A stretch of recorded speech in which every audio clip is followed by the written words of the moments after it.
How do you tell a depressed friend or partner that you don't have the mental resources to listen to them be depressed anymore, without coming across as a massive asshole? I'm a compassionate person, but also very blunt. I'll listen as long as I can, be it minutes or years, but there comes a point where it's just too much. Listen, I love you to death and I want to help, but this is just way more than I can handle right now. How's about we get some outside help?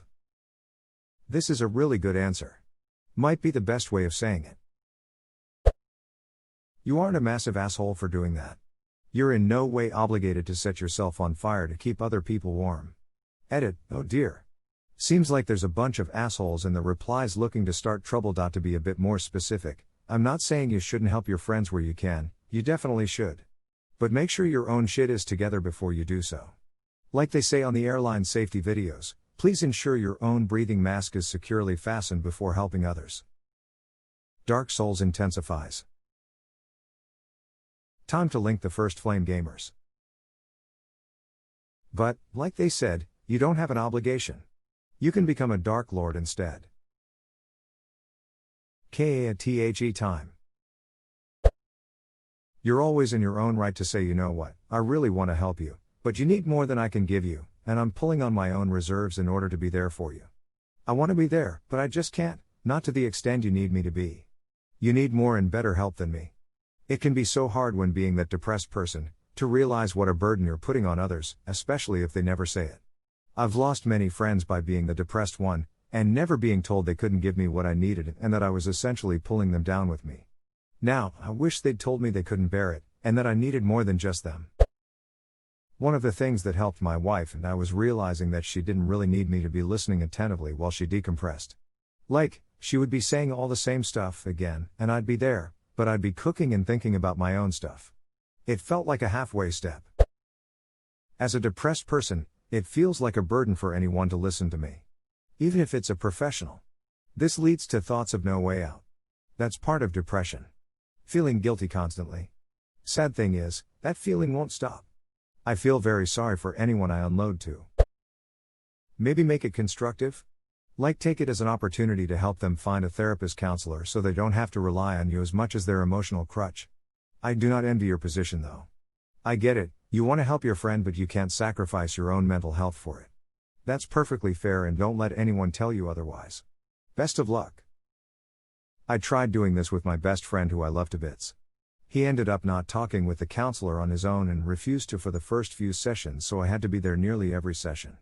It completely messed with my schedule, but still worth it knowing he got better, although I wish I could have said no a few times to allow him to be independent.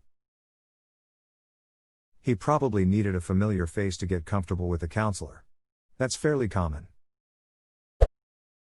I'm on the verge of this with a friend of mine right now. I've mentioned to her that I have a level of what I can take and help her with, and that level can go up or down depending on what else I'm dealing with. I equated it to like water in a bucket, but the term I was looking for was compassion fatigue. I will do all that I can, when I can, but after some time I will start to reach that point. Once I'm there, I need to withdraw and recharge, or else I will say something that I will regret. That's one reason why I don't speak to anyone about my depression. What can they do? It's just an unnecessary bother and burden. Hey, may I suggest a limit to that rather fundamental rule? It is entirely your choice and reasoning whether or not and how much you talk to your friends about your, let's summarize it as, mental state. But it is never not okay to talk to a professional about your problems, because a professional not only knows how to deal with people unloading on him for himself, but also knows how to draw clues to be able to help the other person. Duck stigma. There's nothing to it if you don't, or no longer, let it find its way into your own head. Try getting professional help if you're not already. It isn't called that for no reason. But it is never not okay to talk to a professional about your problems. Everyone suggests this, but people need to realize that especially in the US, mental health care is not accessible for most people.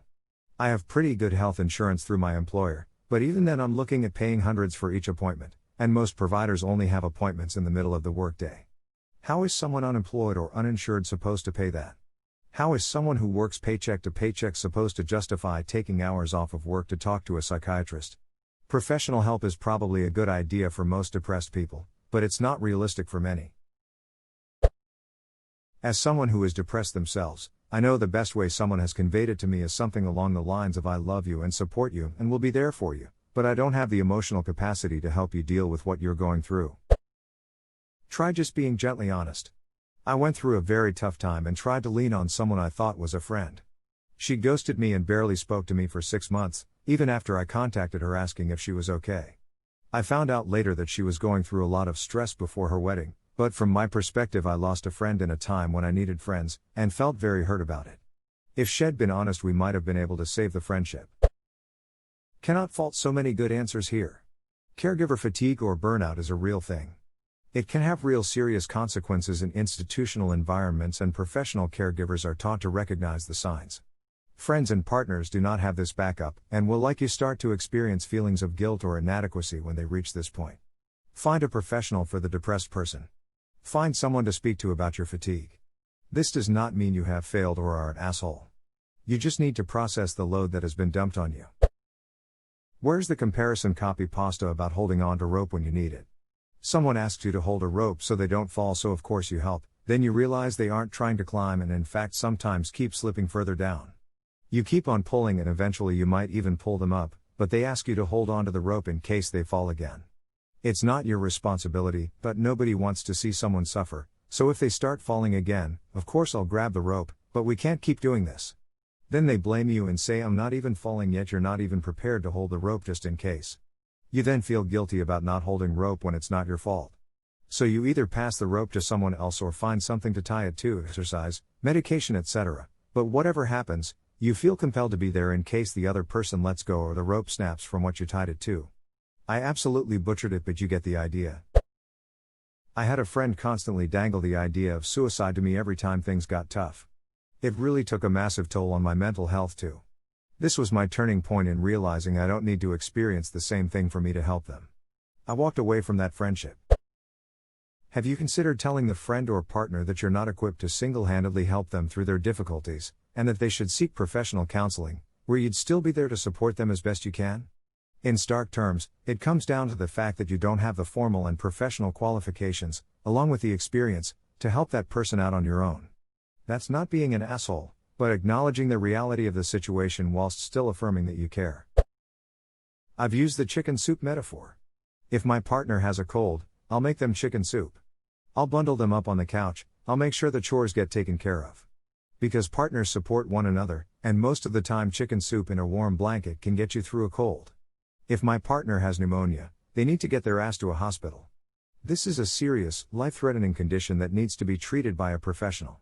I can't fix this with soup, and trying is going to exhaust me without effectively addressing the problem. If you are in UK and you are sitting across your friend, slap your knees with both hands, tilt your head slightly, exhale shortly and say right in a firm but understanding manner as you lunge and get up. This essentially means the conversation is over without you actually declaring it. I can struggle with helping others to my own detriment. A therapist once gave me an important distinction: it's very hard to almost impossible to pull someone out of a hole by yourself. What you can do is hold their hand while they're in it. I think within that, setting boundaries is perfectly reasonable. That is something you will have to do. It can be as simple as setting a time limit for discussions, as well as directing them to other resources. The limitations of life mean you do have to self-care for yourself. In the airplane analogy, there's a reason they tell you to secure your own oxygen mask before assisting others.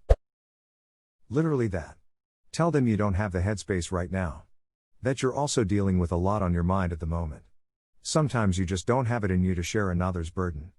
There is so harm or shame in it. Be honest but not brutal,